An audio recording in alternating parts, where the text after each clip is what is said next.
Waalaikumsalam. Bismillahirrahmanirrahim.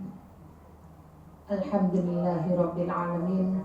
Wassalatu wassalamu ala asyrofil anbiya'i wal mursalin sayyidina wa maulana Muhammadin wa ala alihi wa sahbihi ajma'in, amma ba'du.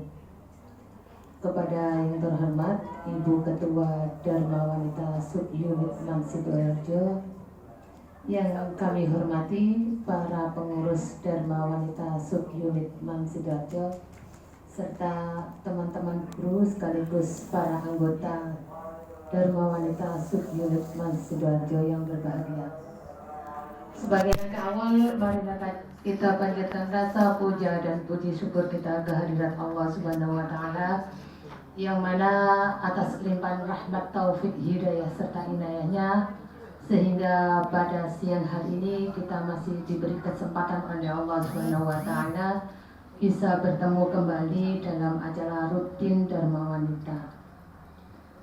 Kedua kalinya sholawat serta salam mudah-mudahan tercurahkan kepada junjungan kita Nabi besar Muhammad Sallallahu Alaihi Wasallam, yang mana atas tuntunan beliau sehingga sampai detik ini kita masih dalam keadaan iman dan Islam.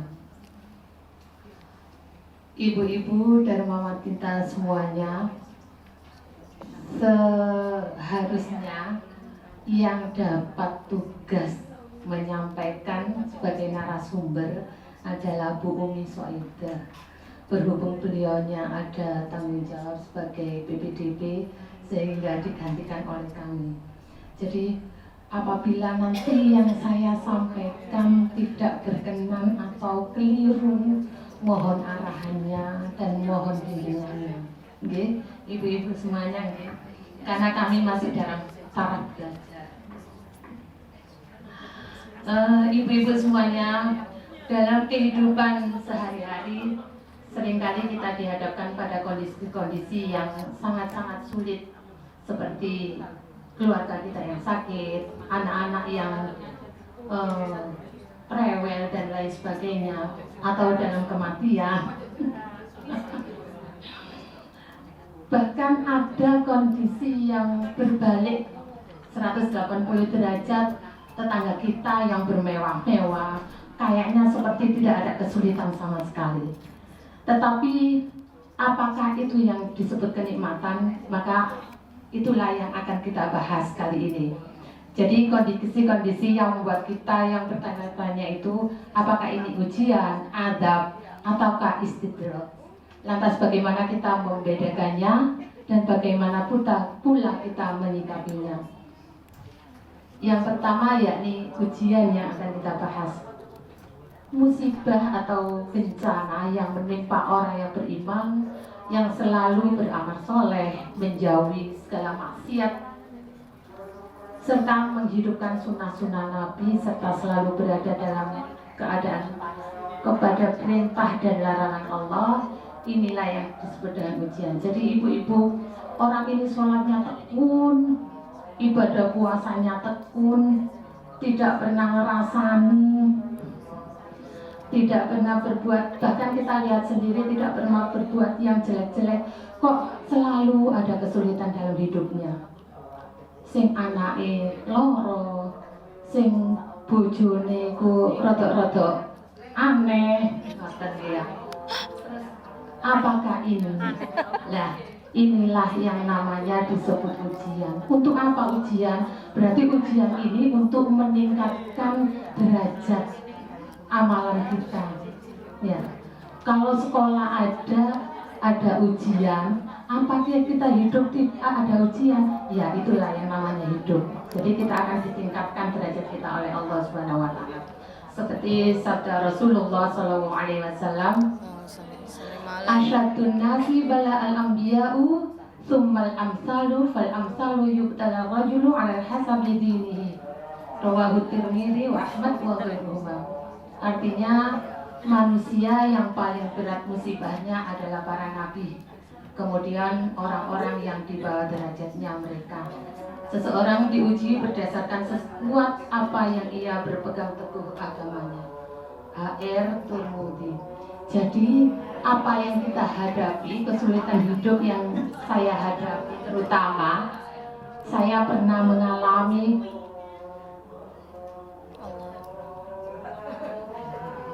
sekarang sering ada Allah Akbar.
Saya lanjutkan ke ibu-ibu ya.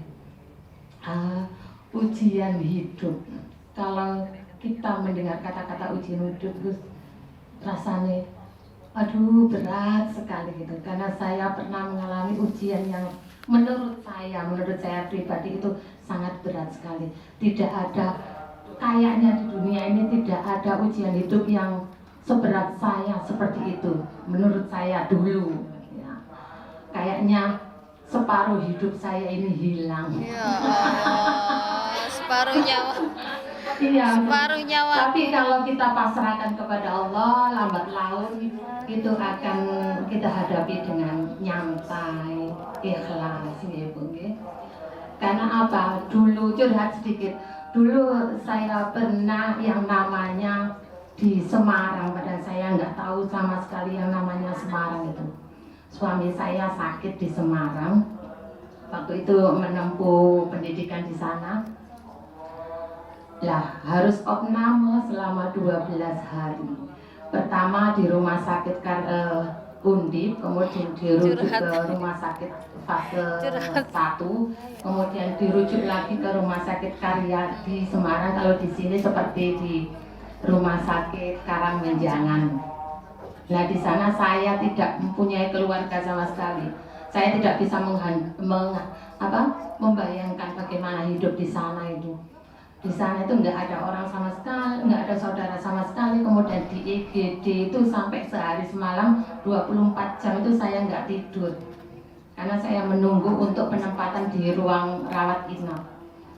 Ternyata kalau kita pasrah kepada Allah, jalan itu, pertolongan itu pasti ada saja.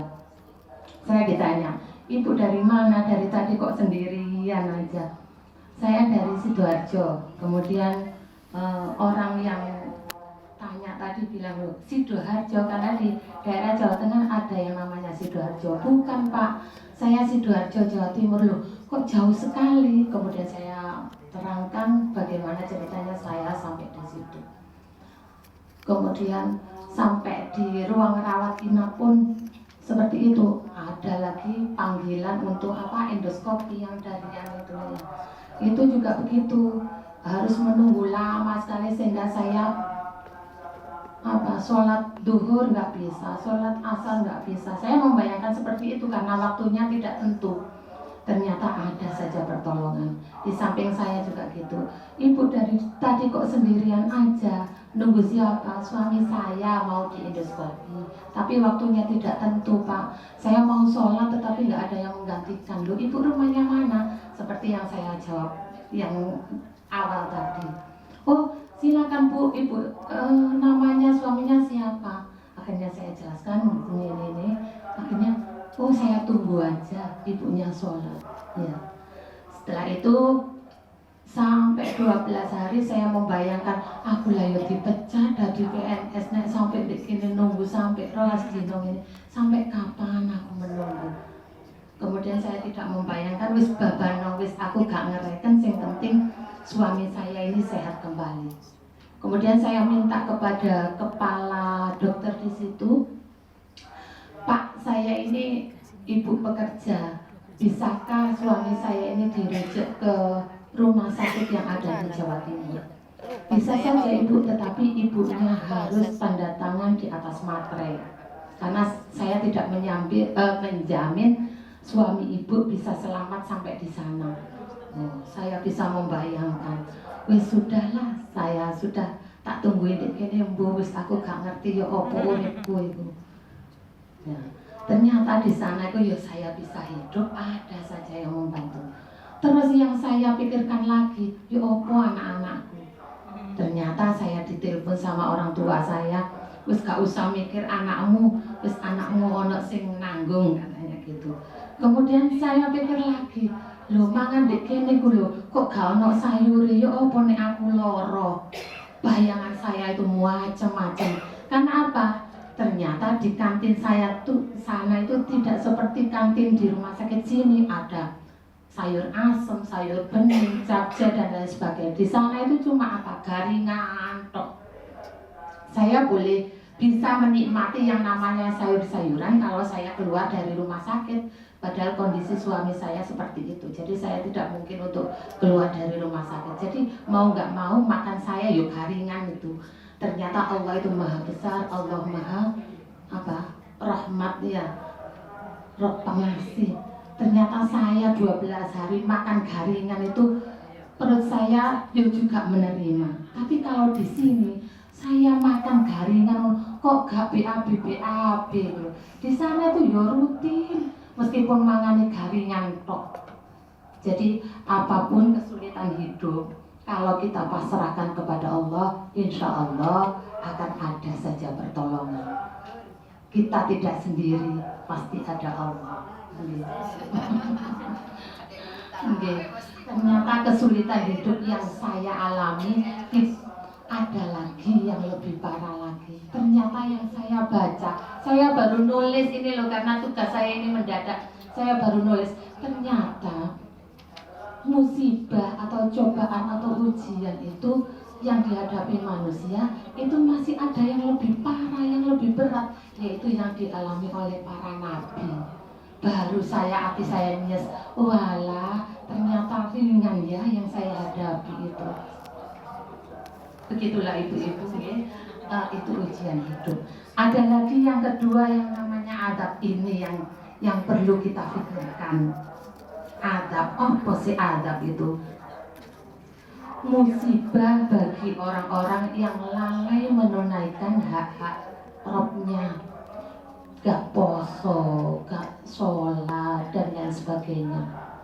Ini yang disebut adab, yakni teguran atau musibah. Ini bertujuan untuk memberi peringatan kepada hambanya agar kembali kepada Robnya dan segera bertaubat. Adab ini adalah hukuman yang disegerakan di dunia agar nanti tidak ditimpakan kepadanya di akhirat. Hal ini sebagai peringatan untuk kembali kepada Rabb-nya dan kembali bertaubat. Jadi kalau ada orang yang umpamanya gak sholat, suka minum-minuman keras, ada tapi seperti itu, ya ada. Nggak jauh dari desa saya aja ada, ya. Tapi kok si puan cetai, wong tuane dikasih sudah meninggal, terus anak loro-loro, kok si pancet ayo minum-minum gak dihentikan, sholat si pancet gak dilaksanakan, lah itulah yang namanya adab. Adab ini ditimpakan manusia supaya nanti di akhirat tidak ditimpakan lagi oleh manusia, ya, oleh Allah kepada manusia. Seperti sabda Rasulullah SAW, "Idza aradallahu bi'abdihi khaira, ajjala lahu al-uqubata fid dunya wa idza aradallahu bi'abdihi syarra, amsaka 'anhu fi dhanbihi hatta yuwafiya bihi yaumal qiyamah." Rawahu Tirmidzi. Artinya, jika Allah menghendaki kebaikan pada hambanya, maka Allah akan menyegerakan baginya azab di dunia. Dan jika Allah menghendaki keburukan pada hambanya, maka Allah akan menahan azab kepadanya di dunia, meski ia terus berbuat dosa sehingga azab itu akan ditimpahkan kepadanya pada hari kiamat. Na'udzubillahi min dzalik. Ya. Kemudian istijrad. Apa sih? Sering sekali kita mendengar istijrad. Istijrad yakni kenikmatan dan kenikmatan yang Allah berikan kepada orang yang jauh darinya, yang sebenarnya menjadi azab baginya, apakah dia bertaubat atau semakin menjauh. Maka sering sekali kita melihat ada orang yang maksiatnya jalan, tetapi kok rezekinya itu semakin mengalir deras, semakin lancar. Ia tidak dalam ketaatan tapi berkelimang harta, berbagai kelebihan. Jadi kelancaran rezeki bukanlah standar sayangnya Allah kepada seseorang.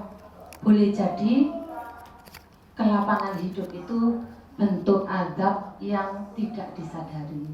Jadi istilah Jawa ini dilulu karo Gusti Allah. Kon tak kei donya akeh, tak kei wae sak karepmu wis lakonono. Tapi tidak tahu padahal itu luluan, dilulu karo Gusti Allah. Na'udzubillahi min dzalik.